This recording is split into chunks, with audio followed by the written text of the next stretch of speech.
તરેજ વડવાળા મંદિર ખાતે હોળી મહોત્સવમાં સહભાગી બનતા નાયબ મુખ્યમંત્રી હર્ષ સંઘવી જોવા મળ્યા। દુધરેજ ધામના વિકાસ માટે વધુ 2 કરોડની ફાળવણી, યાત્રાધામ સુવિધાઓથી થશે સજ્જ એવું નાયબ મુખ્યમંત્રી હર્ષ સંઘવીએ જણાવ્યું હતું। શ્રી કાનીરામ બાપુ અને લઘુ મહંત નાગરદાસ બાપુના આશીર્વાદ પણ મેળવ્યા હતા।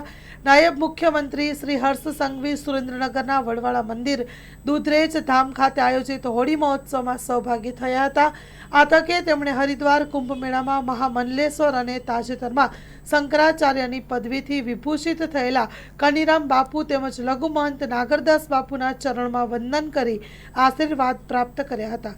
વધુમાં તેમણે ઉમેર્યું હતું કે માલધારી ભાઈઓ બહેનો અને ભક્તોના આહ્વાન કરતા જણાવ્યું કે સૌ સાથે મળીને સનાતન શક્તિને વધુ મજબૂત કરીએ, ગૌરક્ષાની નૈતિક જવાબદારી નિષ્ઠાપૂર્વક નિભાવીએ। Story report by Minaz Malik, Surendranagar.